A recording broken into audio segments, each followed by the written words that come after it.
नमस्कार बंधुरा सम्पास भैराइटी ब्लगे आपनादेर सबाइके स्वागत। चलुन आज सकाल सकाल माछ रेखेছি। आज 6:30টায় माछ चले एसेছে। কাতলা মাছ এসেছিল, অনেক বড় বড় কাতলা মাছ এসেছিল।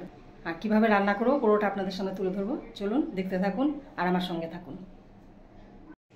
মাছ নিয়ে চলে এসেছি। আজ সকাল সকাল ঘুম থেকে উঠেছি, মেয়ের বাবার জন্য টিফিন তৈরি করছি, তখনই মাছ এসেছে। এবার তখন বাজে 6:30। এবার সকাল 6:30টার সময় মাছ রেখেছি, কাতলা মাছ। আর জ্যান্ত ছিল মাছটা, অনেক বড় বড় মাছ এসেছিল আজ। এবার সব মাছগুলো আজ রান্না করব না, এতটা মাছ খাওয়াও হবে না। আর ফ্রিজে মাছ রান্না করে রেখে দিলে একদমই ভালো লাগে না খেতে, মাছের কোনো টেস্টই থাকে না, টেস্ট নষ্ট হয়ে যায়। এই জন্য পুরো মাছটা আমি এখন রান্না করব না। মাছগুলো কেটেছে, একদম ছোট ছোট পিস করে ফেলেছে। বেছে বেছে কয়েকটা মাছ নিয়ে নিই, দেখি। এ কটা ফ্রিজে রেখে দেব। আর এ কটা মাছ নিয়ে নিয়েছি, এগুলো আজ রান্না করব। তাহলে এগুলো আগে প্যাকেটে ঢুকিয়ে রেখে আসি, আর এগুলো ধুয়ে নেব। মাছের মাথাটা দেখুন না কত বড়, এই দেখুন। মাছ ধুয়ে নিয়েছি, এবার হলুদ নুন মাখিয়ে নেব।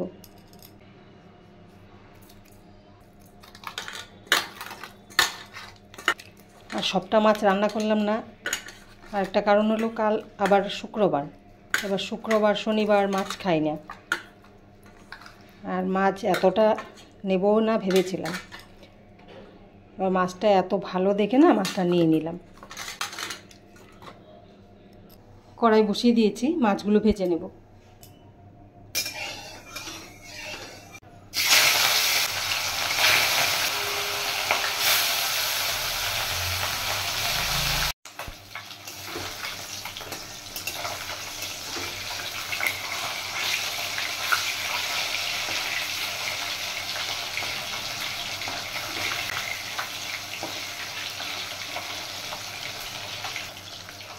মাছগুলো কড়া ভাজবো না।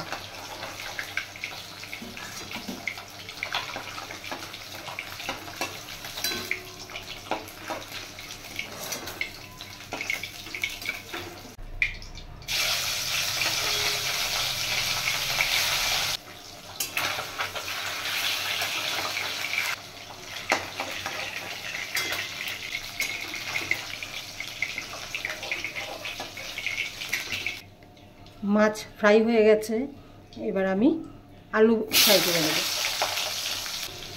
হলুদ নুন দিয়ে দিয়েছি, আলুগুলো ফ্রাই করে ধুয়ে। এদিকে মাছের জন্য পেঁয়াজগুলো কেটে রেডি করে নিই। আলু ফ্রাই হতে হতে সব রেডি করে নিই। আজ বাটা মশলায় রান্না করব। জিরে লঙ্কা বেটে নেব।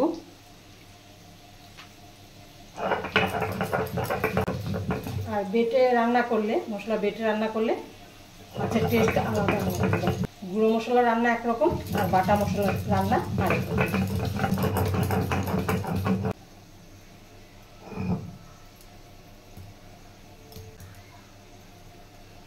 মশলাটা একদম মিহি হয়েছে।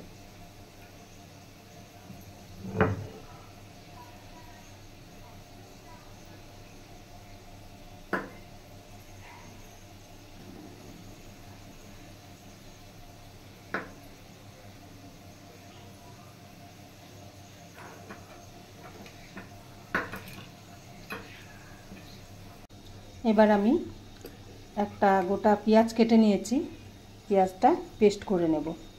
আর তার সাথে দেব একটু আদা পেস্ট করে নেব। আর তার সাথে দিচ্ছি ঠিক 1 কোয়া রসুন। আর রসুনটা 1 কোয়াই দেব, কারণ বেশি দিলে একদম উগ্র গন্ধ বেরোবে।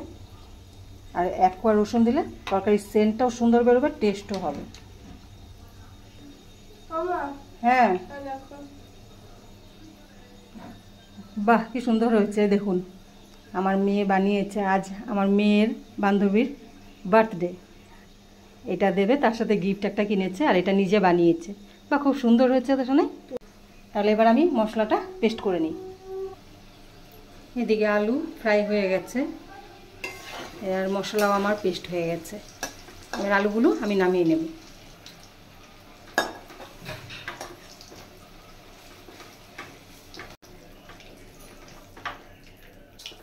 এবার আমি দিয়ে দেব সামান্য গোটা জিরে, আর দেব শুকনো লঙ্কা আর তেজপাতা। এবার দিয়ে দেব কুচিয়ে রাখা পেঁয়াজ। এবার পেঁয়াজ দিয়ে দিচ্ছি।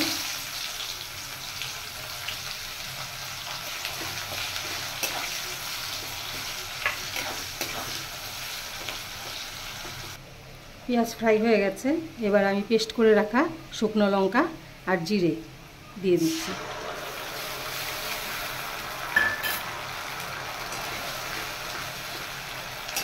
তার সাথে দেব আমি 1 চামচ ধনের গুঁড়ো। এই ধনের গুঁড়োটা দিয়ে দেব।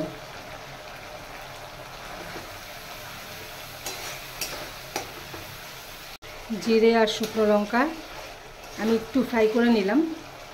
এবার দিয়ে দিচ্ছি পেস্ট করে রাখা পেঁয়াজ আর আদা, আর তার সাথে 1 কোয়া রসুনও পেস্ট করেছি দিয়ে দিচ্ছি।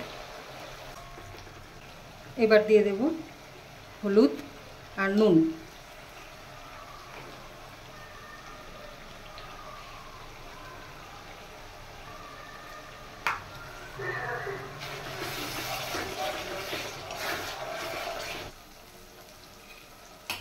মশলা ভালো করে কষিয়ে নিয়েছি। মশলা থেকে ভাজা ভাজা সেন্ট বেরোচ্ছে, তার মানে মশলা ভাজা হয়ে গেছে।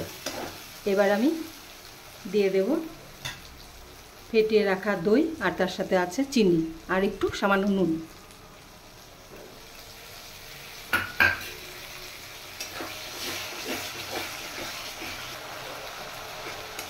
আজ দই ছিল বলে বাড়িতে দইটা দিয়েছি, আর দই না থাকলে টমেটোও দেওয়া যাবে। দই টমেটো যে কোনো একটা দিয়ে করলেই হবে।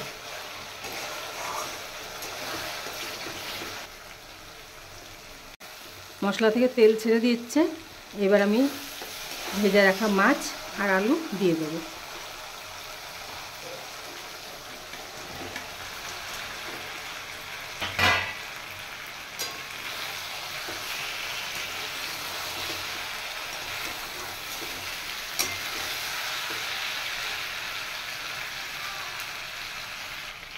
এবার জল দিয়ে দেব।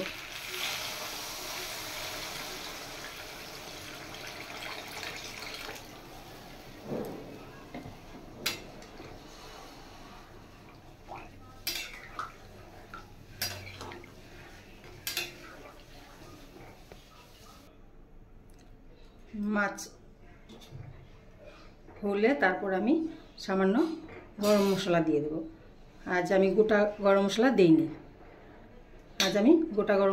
দেইনি, আজ গুঁড়ো গরম মশলা দেব। মাছ ভাজার তেলগুলো দিয়ে দিলাম। মাছের ঝোল হয়ে গেছে।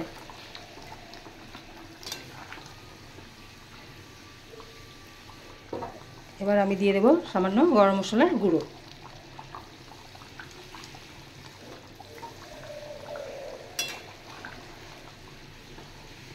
এবার নামিয়ে দেব।